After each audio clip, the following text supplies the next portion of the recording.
The next topic we're going to discuss on Boxing Bros. Frank Warren makes Chris Eubank Jr. apologize for his disrespectful outburst. So, at the press conference for Dmitry Bivol and Arthur Beterbiev, Chris Eubank went on a rant and basically disrespected Frank Warren and Eddie Hearn. And here's the rant right here. On the promotional team,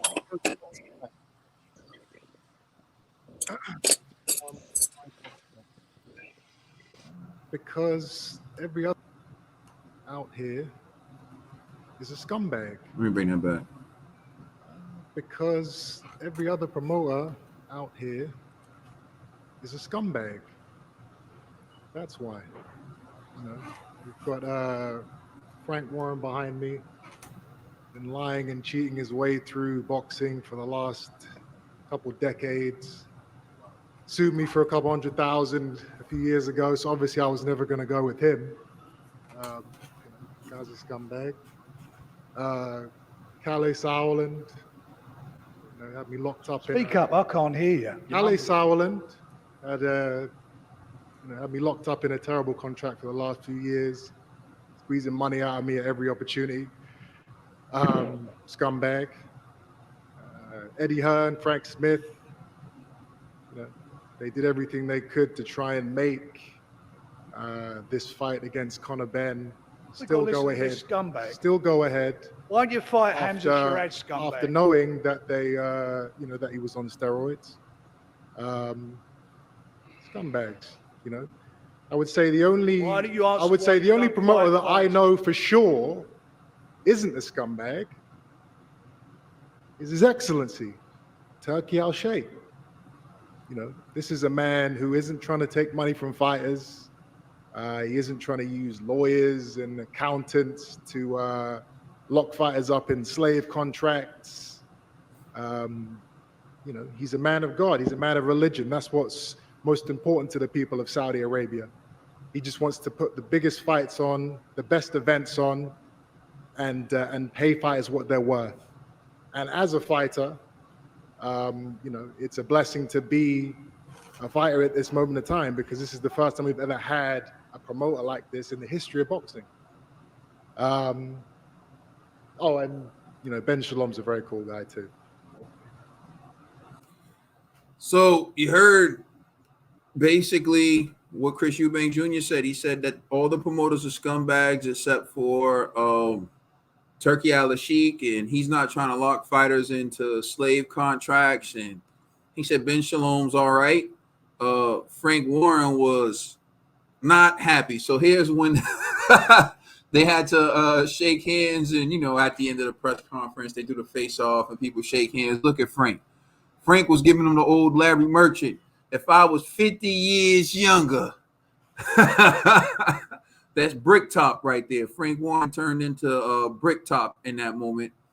And so now you're going to take a look at Chris Eubank Jr.'s apology. So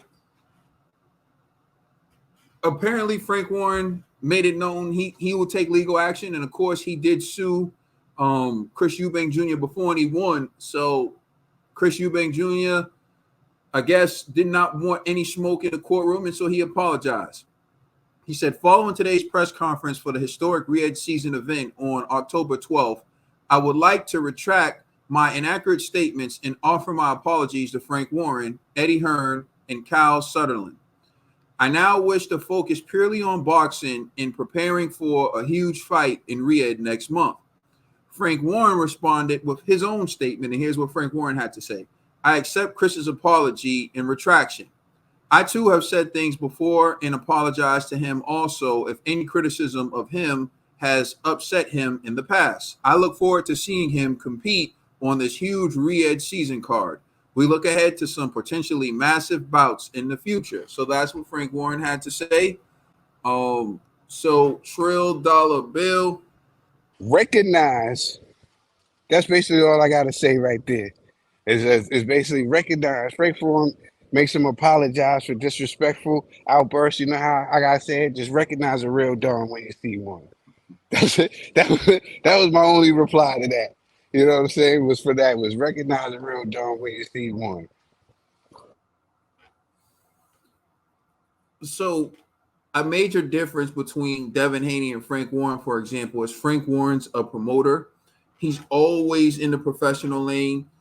His intent is business and everything. So Frank Warren's the type of guy you expect to go through the legal channels and all those things. But Chris Eubank, his statement was also kind of weird.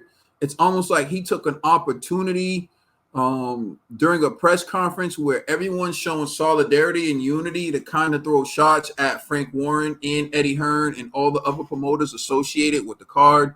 And I just feel like, it was distasteful. It was almost like, come on, man. If you felt that way, you could have said that in your interviews after, but he took the moment where it's during the conference where everyone's listening to what you have to say to kind of throw shade on the event. And it was a bit uncomfortable. So for the people on the stage, it's almost like, are you supposed to sit there? So if you're a promoter like Frank Warren and Eddie Hearn, you're thinking like, do I remain professional or do I address the ignorance or do I gotta? So it was one of those things. The only way you can prevent someone from doing those types of things or prevent it from happening in the future is to threaten legal action the way that Frank Warren did. So again, I think they got it sorted. At the end of the day, if you feel that way, then why be involved in the cards with these guys? You see, this is the thing. I try to tell everyone, promoters are going to have to be sleazy. And I know a lot of people love a certain promoter. I'm not going, but that person is sleazy. All promoters are sleazy. That's the way it is. Devin found that out the hard way. A lot of people find it out the hard way. It doesn't matter how much you like what someone's saying. They're going to switch up. Just look at Eddie, for example, when Canelo tested positive, banned him for life. Then Canelo signs to Matchroom in the Zone, and he's wearing Canelo Alvarez pajamas, right? Big Baby tests positive against Anthony Joshua, is banned him for life. But then Conor Ben tests positive. He still wants to try to put on Eubank and Ben. And then now with this Devin situation, he admits that Ryan most likely had contamination and didn't take anything to perform better in the fight. But then he just released this statement like, oh, Devin could be a trailblazer and blah, blah, blah. This is why I say they sleazy. And then it's the same guy who didn't want to give Devin tickets to the – you can keep doing whatever you want. There's what people say and what actually happens. There's what's being reported and how things actually are. And if you're just someone who reads, oh, this valuation says this, and you agree with it, and that's why Simon Jordan said, oh, I have a friend who got in on this $1 billion valuation and then started laughing. That's why Simon started laughing. Like, people cook the books all the time. Look at Bernie Madoff, all types of stuff. But at the end of the day, the point I'm trying to make to you is, like, there's the reality. The reality is all these promoters are out for self. They're looking out for self. That's why you saw they protected their fighters.